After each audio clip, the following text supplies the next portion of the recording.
Hello friends, जैसा आप लोग लगातार डिमांड कर रहे थे कि आप लोगों को ग्रुप डी के प्रीवियस ईयर के क्वेश्चन करा दिए जाएं, तो उसी कड़ी में आज हम लोग 15 अक्टूबर 2018 का एक क्वेश्चन पेपर लेकर के आए हैं। ये उस दिन के तीसरे शिफ्ट का है।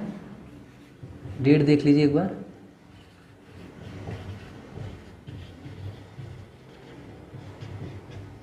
तो इस डेट की और इस शिफ्ट की हम लोग सारे मैथ्स के क्वेश्चन यहाँ पे सॉल्व करेंगे, ठीक है।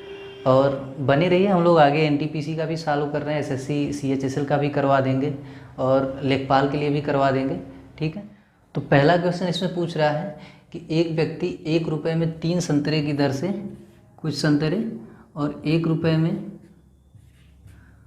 2 संतरे की दर से कुछ संतरे खरीदता है, तो 1 दर्जन संतरे को 20% लाभ पर बेचने के लिए उसे कितने रुपए में 1 दर्जन संतरे बेचने पड़ेंगे। तो हम ये कह सकते हैं कि 6 संतरे अगर हम इस दर से खरीद रहे हैं तो हमको 2 रुपये देने पड़ेंगे, और 6 संतरे अगर हम इस दर से खरीद रहे हैं तो हमको 3 रुपये देने पड़ेंगे। माने टोटल 1 दर्जन संतरे के लिए हमको 5 रुपये देने पड़ेंगे। और अगर हम इसमें 20% लाभ अर्जित करना चाहें तो हमको 1 रुपये जोड़ना पड़ेगा, माने 6 रुपये। हमको 6 रुपये की दर से हमको 12 संतरे बेचने पड़ेंगे। तो ये हो जाएगा हमारा आंसर। आगे बढ़े हम लोग। समझ में आ रही बात। ये क्वेश्चन वृत्त आरेख का है। इसमें बताया गया है कि 2015 में किसी कंपनी का जो कुल आय है वो 36,28,000 रुपये है। तो इसमें ये पूछ रहा है कि जूतों के बिक्री से कंपनी की आय को रुपयों में बताइए। तो जूते का अगर हम प्रतिशत देखें तो 15% बताया गया है। माने हम कुल आय का अगर 15% निकाल लें तो ये जूते की बिक्री के द्वारा प्राप्त की गई राशि होगी 15 × 8 120 के 0, हाथ में लगा 12, 15 दूना 30, 12 42, 4, 15 छक्का 90, 4 94, 15 तियाँ 45, 45 9 54। तो ये 54,420 रुपये आ गए। और पीछे एक जीरो भूल गया है, ये जीरो पीछे आपको चिपकाना होगा। ये हमारा आंसर हो जाएगा। इस क्वेश्चन में पूछ रहा है कि कौन सी संख्या अपरिमेय है। तो चेक करना पड़ेगा हम लोगों को। 4096 दिया गया है, इसका छठवां मूल पूछ रहा है आपसे। तो इसको हम लोग बेसिकली 4096 हम लोग जानते हैं कि ये 16 की घात 3 होता है, छठवां मूल है। इसको हम लोग ऐसे भी लिख सकते हैं 4 का स्क्वायर फिर 3, तो ये 4 की घात 6 हो जाएगा, फिर इधर छठवां मूल, तो ये 4 मिल जाएगा हमको। माने ये तो हमारा आंसर नहीं है। दूसरा विकल्प जो दिया गया है वो 4096 का छठवां मूल है। हम इसको ये कह सकते हैं कि अगर 2 की घात में भी तोड़ेंगे तो यहाँ से हम देख रहे हैं कि ये 2 की घात 4 होगी, पावर में 3 लगा तो 2 की घात 12, ये 8 है। तो यही ये संख्या है जो अपरिमेय होगी, ठीक है। यही हमारा आंसर हो जाएगा। अब एक इसमें जानने वाली बात है कि ये कैसे पता चला कि 4096 16 का क्यूब है। तो ये आपको रटना होगा। अगर आपको सवाल जल्दी से करने हैं तो 1 से लेकर 30 तक की संख्याओं का घन और घनमूल याद रख लीजिए, और 1 से लेकर 40 तक की संख्याओं का वर्ग आप लोग ज्ञात कर लीजिए, ठीक है। ये याद रहेगा तो आप लोग सवाल जल्दी से कर पाएंगे, ठीक है। आगे बढ़े हम लोग। इस क्वेश्चन में पूछ रहा है कि सीता ने 1,80,000 रुपये 10% की दर से 2 साल के लिए उधार लिया है। सामान्य ब्याज दर जबकि लग रहा है, और उसी राशि को उसने चक्रवृद्धि ब्याज दर पर किसी दूसरे को कर्ज दे दिया हुआ है। तो 2 साल के बाद में उसे कितने रुपए का लाभ होगा। तो इस सवाल को हम लोग देख सकते हैं, ट्री बना करके भी लगा सकते हैं। 1,80,000 रुपये ट्री बनाएंगे, 10% है तो 1/10 हो जाएगा 18,000। ये भी 18,000 हो जाएगा। इसका 1/10 अगर हम निकालेंगे ये हो जाएगा 1800, ठीक है। तो ये राशि और ये राशि वापस तो उसे रिटर्न कर ही देनी है, बचेगा उसके पास ये 1800 रुपये। तो ये आपका आंसर हो जाएगा। जिन बच्चों को ट्री बनाने नहीं आता है वो इंतज़ार करें, जब हम लोग चैप्टर वाइज सीआई कंप्लीट करेंगे तो वहाँ पे हम लोग समझ लेंगे कि ट्री बना करके सवालों को कैसे किया जाता है। सूत्र के रास्ते से जो बच्चे लगाना चाहते हैं तो उनको हम बता दें कि यहाँ पे आप 10% प्लस 10% प्लस 10 × 10 बटे के 100 करेंगे तो आपको ये मिल जाएगा 10 10 20, 1 21, जबकि अगर 2 साल में साधारण ब्याज दर आप देखेंगे तो 20% मिलेगी, माने जो अंतर मिलेगा आपको 1% का है। यही उसका लाभ राशि होगा। तो अगर 1,80,000 का 1% हम लोग निकालेंगे तो ये आंसर क्या आ जाएगा 1800। आप इस रास्ते से भी कर सकते हैं। ठीक है, आगे बढ़े हम लोग। इस क्वेश्चन में पूछ रहा है कि एक संख्या के 2 अंकों का योग 11 है। माने हम ये कह सकते हैं कि अगर संख्या के अंक x और y हैं तो इसके योग 11 है। अगर x को हम लोग दहाई का अंक मान लें और y को इकाई का, तो जो संख्या प्राप्त होगी हमको वो 10x धन y होगी। अब क्वेश्चन में आगे ये पूछ रहा है कि अगर इसके स्थान परिवर्तित कर दिए जाएं, माने अगर 10y धन x इसको कर दिए जाएं और इससे घटाया जाए, जो अंतर प्राप्त हो रहा है वो 45 है। ठीक है, तो इसको अगर हम घटाएंगे 10x में से x घटाएंगे 9x और -10y में y जोड़ेंगे तो -9y, तो ये मान हमको प्राप्त हो रहा है 45। या हम लोग ये कह सकते हैं अगर 9 को हम लोग कॉमन लेकर के इधर भेज दें तो 45 में 9 का भाग देना पड़ेगा और वैल्यू हमको 5 प्राप्त हो जाएगा। ठीक है, अब पहले समीकरण और दूसरे समीकरण को अगर हम लोग एक साथ रख दें तो हम लोग ये कह सकते हैं कि ये इससे कट जाएगा और 2x का मान इधर 16 मिल जाएगा, x का मान 8 और ये वैल्यू अगर हम किसी भी समीकरण में ऊपर रख दें तो हमको y की वैल्यू 3 मिल जाएगी। हमने संख्या 10x धन y मानी हुई थी, तो ये हो जाएगा 80 धन 3 83 और यही आपका आंसर होगा। समझ में आ रही बात? आगे बढ़े हम लोग। ठीक है, इस क्वेश्चन में जनवरी से लेकर के दिसंबर तक के हर महीने में अलग अलग गाजर का अलग अलग मूल्य दिया हुआ है। अब उसमें ये पूछ रहा है कि औसत मूल्य से कितने महीनों में अधिक मूल्य गाजर का रहा। तो हमको हर महीनों में दिए गए जो गाजर के मूल्य हैं उसका औसत प्राप्त करना होगा। तो उसके लिए हम जोड़ लेते हैं 40 धन 30 धन 40 धन 4 बार 80 है,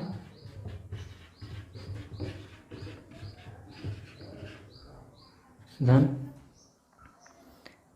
3 बार 50 है और 2 बार फिर से 40 है। ठीक है, अभी 12 महीनों में है तो इसको 12 से हम लोग भाग देंगे ताकि हमको औसत मूल्य प्राप्त हो जाए। तो इसीलिए हम लोग कैलकुलेट कर सकते हैं 1 2 3 4 8 चौके 32 और पीछे 0 था तो वो हम 0 चिपका देते हैं, प्लस 1 2 3 4 4 बार 40 है तो 160 1 2 3 150 और ये 30। तो हम लोग 32 16 48 48 15 63 63 3 66, पीछे 0 चिपका दिया, 12 से भाग दे देंगे तो 12 बचे 60 और 12 बचे 60, 55 रुपये औसत मूल्य है। अब सवाल में ये पूछ रहा है कि इस औसत मूल्य से कितने महीनों में ज़्यादा मूल्य रहा। तो हम लोग देख रहे हैं 80 80 80 और ये 80, 4 बार 55 से अधिक मूल्य प्राप्त रहा तो 4 हमारा आंसर हो जाएगा। ठीक है, समझ में आ रही बात? आप अगर चेक कर सकते हैं कि जो 50 है इधर 40 है 30 है, ये सारे 55 से कम है इसलिए इनको नहीं गिना गया था। 80 का मान 55 से ज़्यादा था इसलिए खाली 80 के ही नंबर्स को गिना गया है। ठीक है, इस क्वेश्चन में दिया हुआ है कि ए और बी की जो आयु का अनुपात है वो 1:2 है। क्वेश्चन में आगे ये कह रहा है कि अगर 7 वर्ष बाद उनकी आयु का अनुपात प्राप्त किया जाए, माने 7 साल यहाँ और 7 साल यहाँ हम जोड़ दें तो इनका अनुपात परिवर्तित होकर के 3:5 हो जाता है। माने अगर हम ये डिफरेंस देख रहे हैं तो ये 2 यूनिट का है और ये जो डिफरेंस है ये 3 यूनिट का है। परंतु हम ये जानते हैं कि 7 साल ही इसमें इसकी आयु में भी जुड़े हैं और इसकी आयु में भी जुड़े हैं। माने अगर हम ये जो यूनिट का डिफरेंस है अगर हम इसको बराबर कर लें तो ये आसान हो जाएगा हमारे लिए बहुत गणनाएं करना। तो इसको हम ऐसा कर सकते हैं कि 2/4 लिख सकते हैं। ठीक है, अब हम यहाँ पे देख रहे हैं कि जो यूनिट डिफरेंस है वो 1 का है इधर भी और 1 का है इधर भी। ठीक है, माने अब हम समझ सकते हैं कि अगर 1 यूनिट का मान 7 है तो 2 यूनिट और 4 यूनिट का मान कितना हो जाएगा 14 और 28। ठीक है, आपको अभी ये कन्फ्यूजन हो सकता है कि सिर्फ इसमें ही गुणा क्यों हुआ, इसमें क्यों नहीं गुणा हुआ। अब किसी में भी गुणा करके बस इस जो डिफरेंस है उसको बराबर करने का प्रयास करिएगा, सवाल हो जाएगा।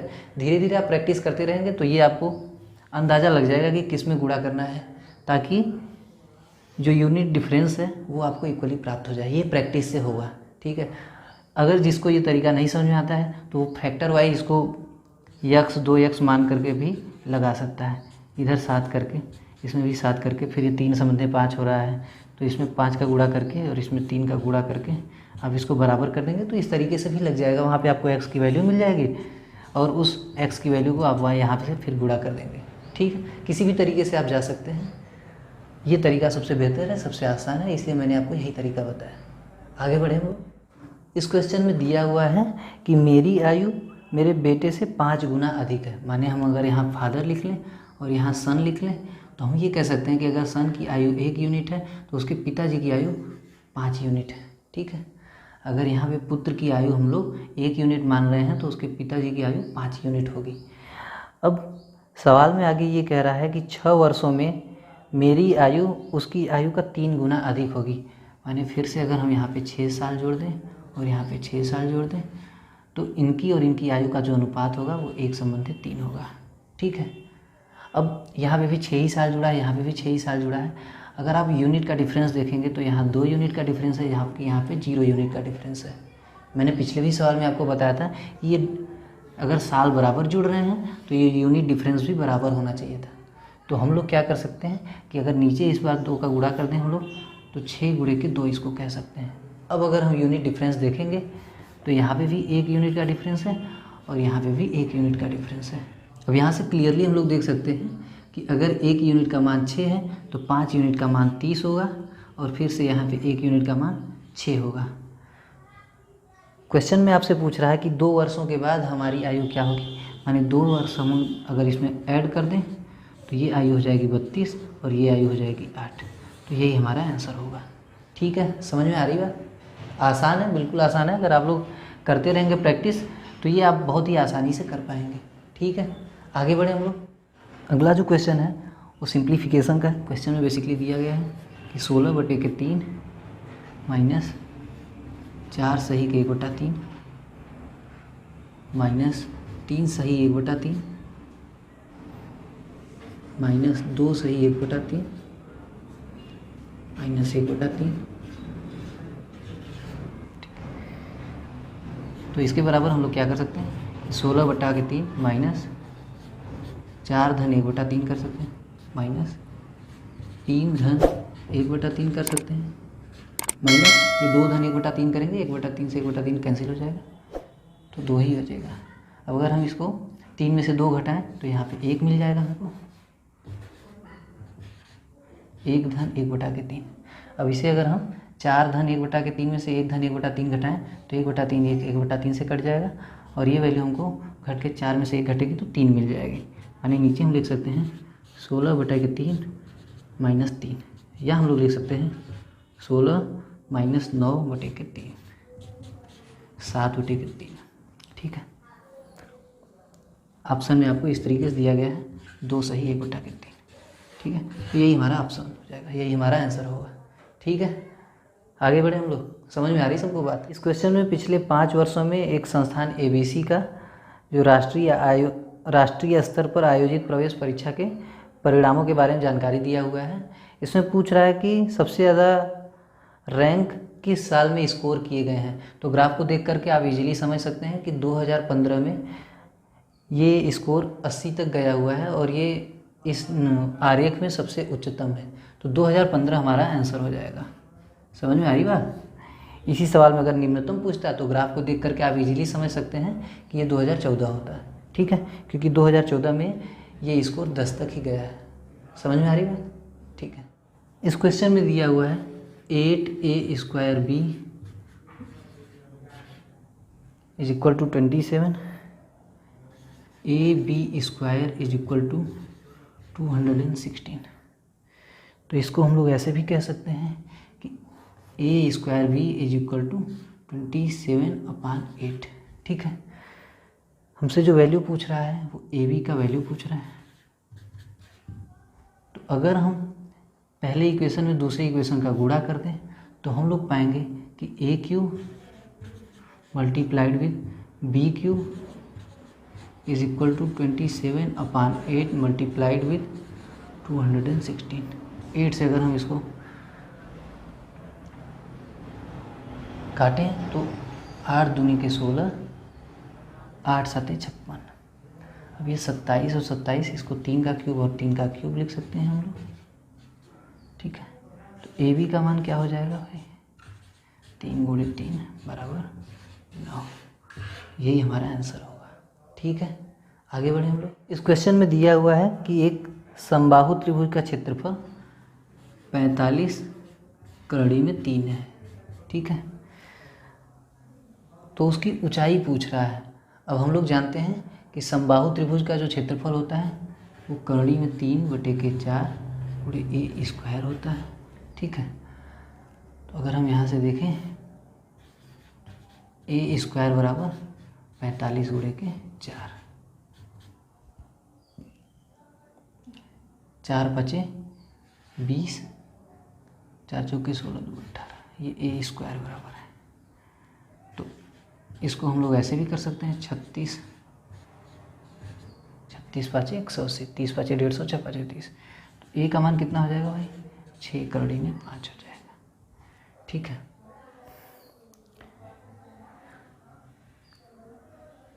सॉरी, क्वेश्चन में उसकी ऊंचाई पूछ रहा है, तो ऊंचाई क्या होती है, A × √3/2। तो हम लोग कह सकते हैं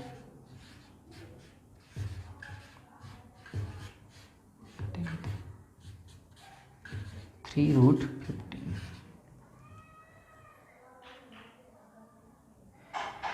सेंटीमीटर, यही आपका आंसर होगा, ठीक है। आगे बढ़े हम लोग। इस क्वेश्चन में कह रहा है कि 10 वर्ष पूर्व, माने अगर हम वर्तमान का उम्र का के लिए एक लाइन यहाँ खींच लें, तो इससे 10 वर्ष पूर्व माने -10 कर लें, ठीक है। 10 वर्ष पूर्व पिता की आयु अपने बेटी की आयु से 3 गुना अधिक थी। माने अगर यहाँ हम पिता लिख लें और यहाँ बेटी लिख लें, बेटी की आयु 1 यूनिट थी तो पिता की आयु 3 यूनिट थी, ठीक है। अब क्वेश्चन में ये कह रहा है कि 10 वर्ष बाद, माने 10 हम अगर यहाँ से ऐड कर दें तो जो पिता की आयु होगी अपनी बेटी की आयु से 2 गुनी होगी, माने 1 और 2, ठीक है। तो यहाँ पे आप देख रहे हैं कि जो ईयर का डिफरेंस है वो 20 साल का है, माने 10 वर्ष पहले वर्तमान से और वर्तमान से 10 वर्ष बाद। तो इस बिंदु से और इस बिंदु के बीच का जो अंतर देखें हम लोग तो 20 साल का होगा, ठीक है। पर यूनिट डिफरेंस अगर हम देख रहे हैं तो यहाँ पे 0 है और यहाँ पे 1 है, ठीक है। तो इसको हमने पहले भी समझा था, अभी भी समझ रहे हैं कि इसको हमको बराबर करना होगा। तो हम लोग क्या कर सकते हैं कि इसको 4 लिख दें और इसको 2 लिख दें। अब यहाँ पे जो यूनिट डिफरेंस है यहाँ पे 1 है और यहाँ पे 1 है, ठीक है। तो अब हम कह सकते हैं कि अगर 1 यूनिट का मान 20 साल है तो 3 यूनिट का मान 60 साल और बेटी की उम्र जो 1 यूनिट है वो 20 साल, ठीक है। क्वेश्चन में उनके वर्तमान आयु का अनुपात पूछ रहा है। तो ये जो 3 यूनिट और 1 यूनिट माना गया है ये 10 साल पहले की उम्र है। तो 10 साल बाद जो उनकी आयु होगी, यहाँ पे अगर हम 10 ऐड कर दें तो ये 70 और ये 10 ऐड कर दें तो ये 30, जो इनकी आयु का अनुपात होगा ये 7:3 हो जाएगा, ठीक है। और यही आपका उत्तर होगा। आगे बढ़े हम लोग। इस क्वेश्चन में बताया गया है कि 21 पुरुष और 3 महिलाओं या 18 पुरुष और 21 महिलाओं को कोई काम पूरा करने में 25 दिन लगते हैं। अगर हम ये माने कि जो 21 पुरुष है ये 21 यम कार्य करते हैं और जो 3 महिलाएं हैं वो 3 डब्लू कार्य करते हैं, यम for man, W for women. तो इनका कार्य चूँकि दोनों ही 25 दिन करते हैं, तो अगर हम 25 दिन का कार्य निकालें तो 25 का गुणा कर लेंगे। इधर भी अगर हम कहें तो 18m + 21w गुणा कर लें 25 का, दोनों का 25 दिन का कार्य बराबर है। तो हम पाएंगे कि 25 से 25 कैंसिल आउट हो जाएगा। m को अगर हम लोग इधर ट्रांसफ़र कर दें तो बचेगा 3m और w को अगर हम इधर ट्रांसफ़र कर देंगे तो बचेगा 18w। या हम लोग ये कह सकते हैं कि जो m/w का मान है वो 6/1 है। अब अगर हम ये कहें कि जो मेन है, माने जो आदमी है वो 6 यूनिट काम कर रहे हैं और जो महिलाएं हैं वो 1 यूनिट काम कर रहे हैं, तो 25 दिन में कुल इनके द्वारा कितना कार्य किया जा रहा है, अगर हम इसी को ले लें तो 21 × 126 + 3 यानी 129, 25 दिन में इतना। 129 गुणे 25 काम किया जा रहा है। अब ये पूछ रहा है कि यही काम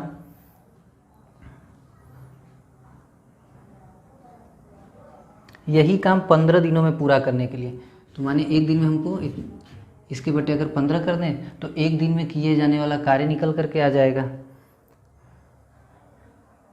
रेडी है तो महिलाएं कितनी लगेंगी, तो हम लोग ये कह सकते हैं कि इसको हम काट दें 5, 3 से इसको काट दें 4 और 3, तो एक दिन में जो किया जाने वाला कार्य है वो 5 तिया के 15, 5 चौके 20 से 21, 215 काम एक दिन में किया जाना होगा। और 25 पुरुष एक दिन में लगे हुए हैं, तो 25 पुरुष हम लोगों ने निकाला हुआ है कि मेन 6 यूनिट काम कर रहे हैं, तो 150 काम ये कर रहे होंगे, तो निकाल देंगे 65 यूनिट काम किया जाना है औरतों के द्वारा। औरतें 1 यूनिट काम कर सकती हैं और 65 यूनिट काम करवाना है, तो हमको जो महिलाओं की संख्या होगी वो 65 होगी और यही हमारा आंसर होगा। ठीक है, समझ में आ रही बात। इस क्वेश्चन में दिया हुआ है कि 2 स्टेशन है ए और बी, ठीक है। यहाँ से 8 बजे मॉर्निंग में कोई गाड़ी ए 40 किलोमीटर प्रति घंटे की स्पीड से चलती है, ठीक है,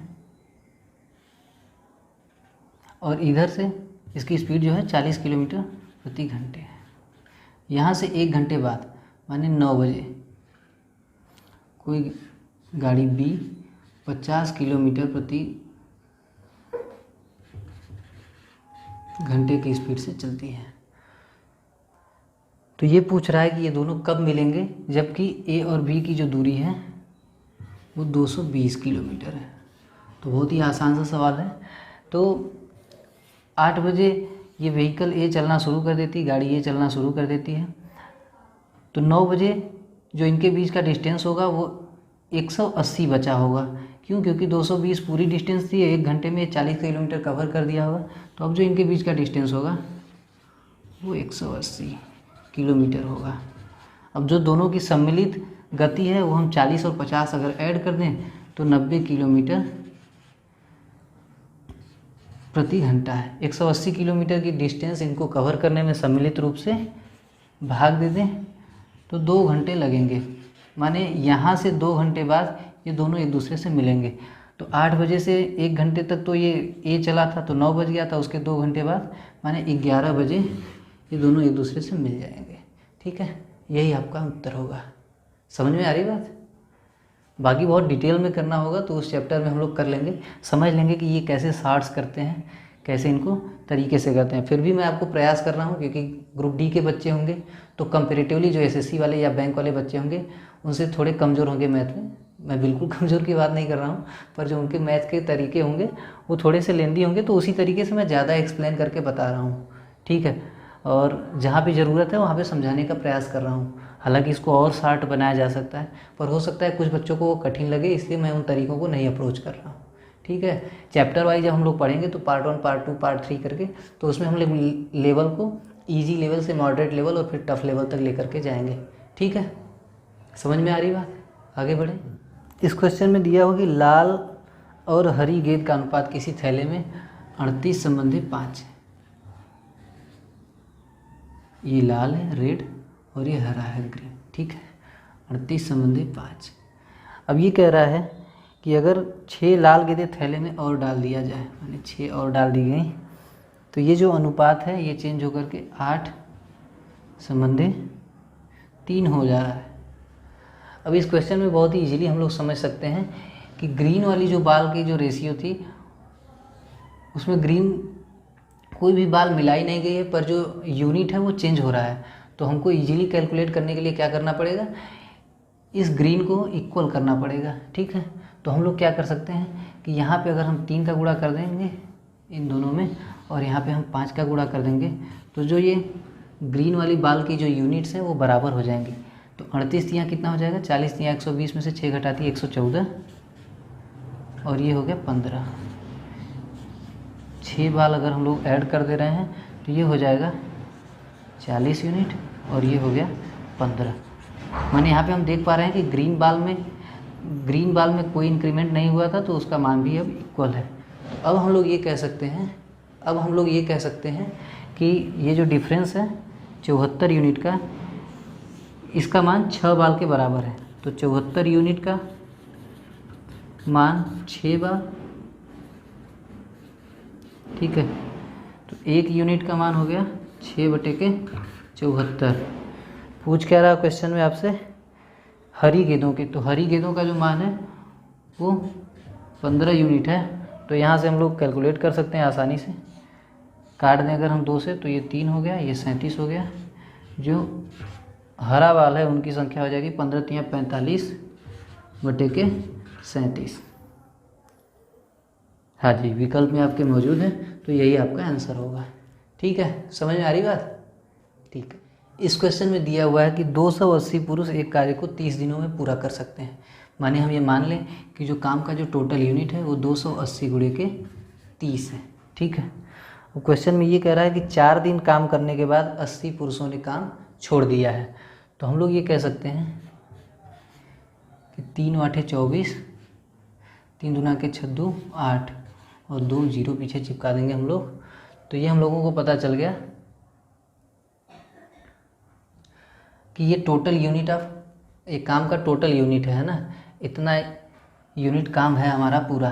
तो इसमें से इन पूरे मजदूरों ने 4 ही दिन काम किया।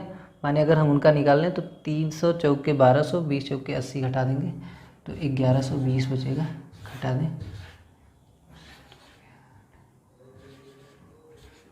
ठीक है। 7280 यूनिट काम हमको करवाना है। और ये करवाना है किसके द्वारा, जो 80 पुरुषों ने काम छोड़ दिया है। माने 200 पुरुष ये बचेंगे, तो इनसे करवाना है। 1 से ये गया, 2 से काटेंगे हम लोग,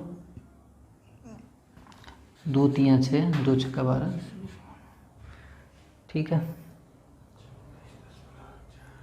अब ये 0 बचा था तो इसको यहाँ लगा देंगे 36.4। भिन्न में है विकल्प हमारे, तो 36 सही 2/5, ये हमारा आंसर हो जाएगा। ठीक है, आगे बढ़े। अब अगला क्वेश्चन है, दिया हुआ है कि कोई समकोण त्रिभुज है, इसका एक न्यून कोण 62 अंश है। तो कोई भी मान लीजिए ये 62 अंश है। तो दूसरा न्यून कोण आपसे पूछ रहा है, बहुत ही आसान है। ठीक है, 90 में से 62 घटा दीजिएगा और आपको मिल जाएगा 28। ठीक है, यही आपका आंसर हो जाएगा। इस क्वेश्चन में दिया हुआ है कि कक्षा 10 के छात्रों के लिए एक परीक्षा आयोजित की गई, जिसमें 96% छात्र पास हुए और 50 असफल रहे। तो 96% छात्र अगर पास हुए हैं, ठीक है, तो हम लोग ये कह सकते हैं कि जो 4% छात्र हैं वो असफल हुए या फेल हो गए। ठीक है, अब इन 4% छात्रों की जो वैल्यू है वो ये कह रहा है कि 50 है। तो पूछ रहा है कि कुल कितने छात्र उपस्थित हुए थे। तो अगर 4% का मान 50 है तो यहाँ पे हम 25 का गुणा कर देंगे तो ये 100% हो जाएगा। तो हमको यहाँ भी 25 का गुणा करना पड़ेगा। तो 25 × 5 = 125 और ये 0। तो ये 100% छात्र माने 100% छात्रों की संख्या 1250 हो जाएगी। यही वे छात्र हैं जो परीक्षा में उपस्थित हुए होंगे। ठीक है, आगे बढ़े हम लोग। इस क्वेश्चन में दिया हुआ है कि एक पहिए का व्यास 56 सेंटीमीटर है, माने जो डायमीटर है वो 56 सेंटीमीटर है। पूछ रहा है कि 88 किलोमीटर की डिस्टेंस के दौरान पहिया कितनी बार घूमेगा। तो पहले तो हमको परिधि निकालना होगा। तो परिधि क्या होता है भाई, πd होता है 22/7 गुणे के 56 कर लें, 7 से काटेंगे 8, 22 का 8 में गुणा, 8 दूना 16, 8 दूना 16 = 17। ठीक है, अब ये क्वेश्चन में पूछ रहा है कि 28 किलोमीटर, ये वो जो वैल्यू है ये सेंटीमीटर में, और 88 किलोमीटर है। तो 88 किलोमीटर को हमको सेंटीमीटर में कन्वर्ट करना होगा। तो ये 3 का गुणा कर दिया मीटर, फिर 2 का गुणा कर दिया तो सेंटीमीटर, अभी 176 है। 88 को काट दिया, 2 बार में काटेगा 176 को, फिर 2 से काट दिया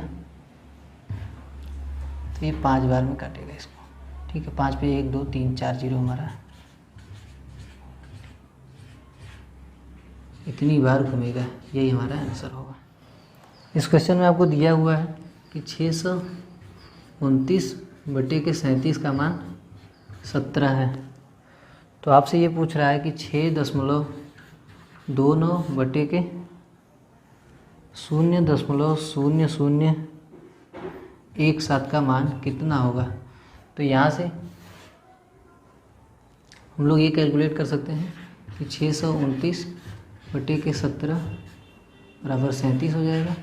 इसको 6.29 लिखना है तो हम लोग इसको लिख सकते हैं 629 गुणे के 10 की घाते -2, और इसको लिख सकते हैं 17 गुणे 10 की घाते -4। अब इसका मान तो हमको ऑलरेडी पता है कि ये 37 आएगा, ठीक है। और इसको अगर हम कैंसिल आउट करेंगे तो 10 की घाते -2 बचेगा। इसको अगर नीचे ऊपर ले जाएंगे तो 10 की घाते 2 पॉजिटिव में हो जाएगा। 10 की घाते 2 का मतलब इस पर 2 जीरो और बढ़ जाएगा, 3700। हाँ जी, विकल्प में मौजूद है, यही आपका आंसर होगा।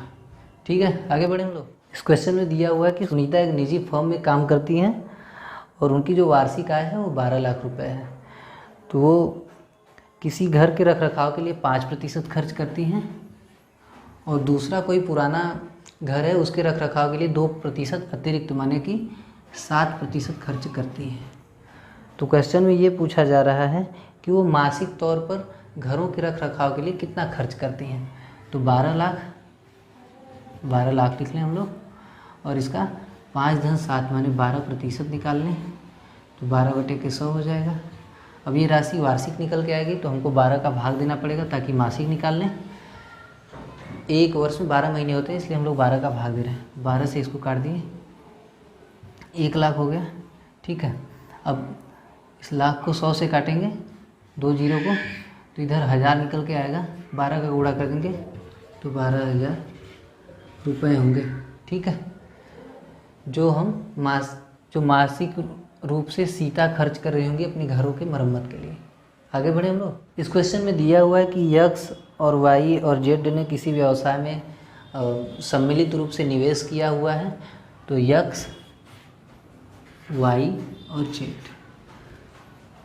एक्स और वाई ने एक साथ व्यवसाय आरंभ किया हुआ है और 3 वर्षों तक इन्वेस्ट किया हुआ है। तो एक्स की जो राशि है वो 8000 है, 3 साल के लिए किया हुआ है तो 36 महीने हम लोग लिख सकते हैं, ठीक है।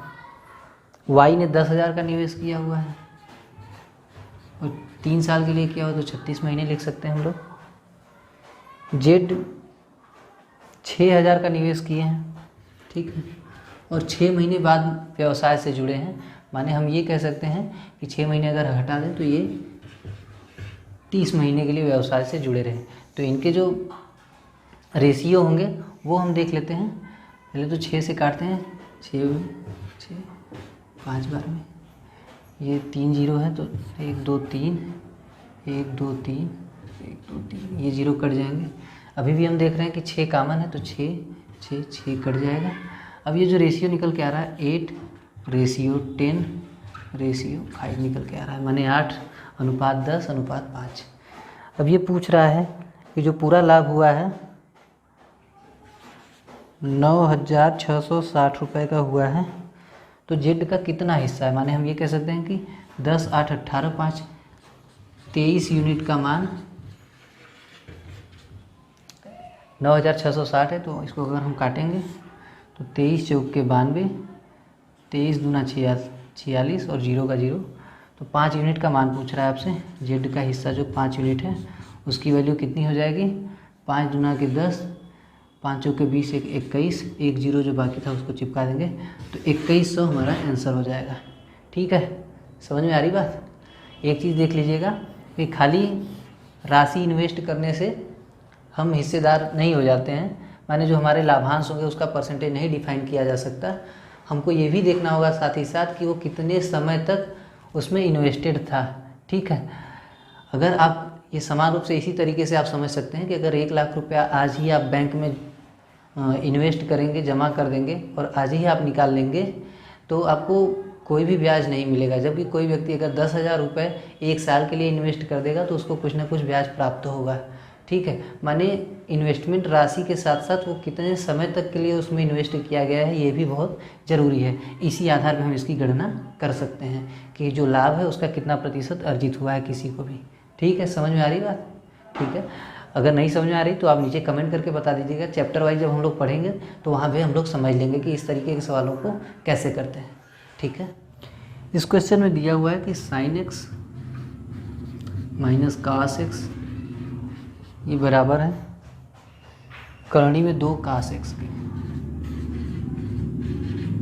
तो काट एक्स का मान आपसे पूछ रहा है, तो हम लोग इजीली ये कर सकते हैं कि sine x is equal to, इसको अगर इधर भेज दें तो 1 प्लस √2 कास एक्स।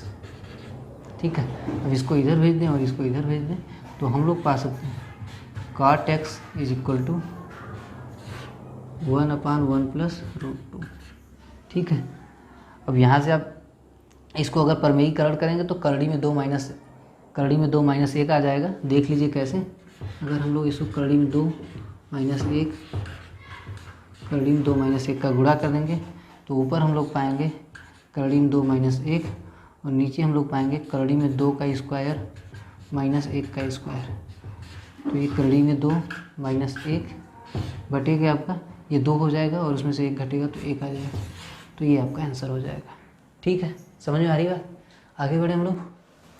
इस क्वेश्चन में आपसे पूछ रहा है कि 5 अंकों की बड़ी से बड़ी संख्या को जब 5, 6 और 7 से विभाजित किया जाएगा तो प्रत्येक स्थिति में 2 शेष बचता है, तो वह संख्या क्या होगी? तो 5 अंकों की सबसे बड़ी संख्या, इसको हमको 5, 6, 7 के एलसीएम माने 5 × 30 = 210 से भाग दे देते हैं तो हम लोग पाएंगे 4 बार जाएगा तो 4 0 4 1 4 4 गुना के 8 घटा दे तो 9 5 1 ये बता दें 7 दूना के 14 8 दूना के 16 तो 7 बार जाएगा ये 7 0 7 1 7 7 दूना के 14। ठीक है, फिर 9 2 1 0 ये 9 ये जाएगा इसमें 6 बार 6 दूना के 12 6 0 0 6 6 दूना के 12 तो घटा देगा तो 39। अगर हम इसमें से 39 घटा दें तो ये इतना बचेगा, यानी ये जो संख्या है ये पूर्णतया 5 और 6 और 7 तीनों से विभाज्य होगी। हमको 2 शेष बचाना है तो इसमें हम 2 ऐड कर देंगे, यानी जो आंसर हो जाएगा वो 99,962 हो जाएगा। ठीक है, समझ में आ रही बात? एक बार फिर से समझ लीजिए। 5, 6, 7 का हमने लसा निकाला 210 आया। 5 अंकों की जो सबसे बड़ी संख्या थी उसमें 210 से भाग दिया हम लोगों ने, तो इसमें से 39 शेष बच रहा था। इस 39 को हमने 99,999 में से घटा दिया तो हमको पता चला कि 99,960 ये वो वैल्यू है जो 5, 6, 7 से तीनों से विभाजित होगी। हमको 2 शेष बचाना था तो हमने 2 ऐड कर दिया तो 99,962 हमारा आंसर हो जाएगा। ठीक है, समझ में आ रही बात? आगे बढ़े हम लोग। इस क्वेश्चन में दिया हुआ है कि 893 धन 275 का वर्ग धन 893 माइनस 275 का वर्ग बटे के 893 का वर्ग धन 275 का वर्ग। तो अगर आपको सूत्र पता होगा तो बहुत ही आसानी से आप समझ सकते हैं कि इसका मान 2 आएगा। फिर भी मैं इसको एक बार एक्सपेंड करके आप लोगों को दिखा देता हूँ। यहाँ से आप करेंगे तो 893 का स्क्वायर 275 का स्क्वायर प्लस 2 गुणे के 893 गुणे 875, फिर इसको आप एक्सपेंड करेंगे तो 893 का स्क्वायर धन 275 का स्क्वायर, पूरी माइनस है तो यहाँ पे ऋण चिन्ह आ जाएगा। 2 गुणे 893 गुणे 875, सॉरी ये 275 है, मैंने गलती से दोनों ही जगहों पे 875 लिख दिया हुआ है। अब अगर आप इसको ऐड करेंगे तो ये दोनों एक दूसरे से कट जाएंगे और इसको आप जोड़ेंगे तो ऊपर 2 कॉमन मिल जाएगा आपको। ठीक है, अब नीचे हम 893 के स्क्वायर और यहाँ 275 के स्क्वायर से भाग देंगे तो ये इससे कैंसिल आउट हो जाएगा और आंसर हमको 2 प्राप्त हो जाएगा। यही हमारा आंसर होगा। ठीक है, तो इस डेट पे आए हुए 15 अक्टूबर 2018 के 3rd शिफ्ट में आए हुए मैथ्स के सारे क्वेश्चन आपको सॉल्व करा दिए गए हैं। ठीक है, किसी भी क्वेश्चन में अगर डाउट हो, आपको नहीं समझ में आ रहा है, मेथड में नहीं समझ में आ रहा है, तो आप कमेंट करके हमको बता सकते हैं, ताकि उसके लिए हम एक एक्स्ट्रा वीडियो बना दें आपको। ठीक है, बने रहिए हमारे साथ। हम लोग group D, NTPC, SSC, CHSL, CGL के मेंस के क्वेश्चन सॉल्व कर रहे हैं। ठीक है, प्लेलिस्ट में आप लोगों को मिल जाएगा। Thanks, bye bye, take care.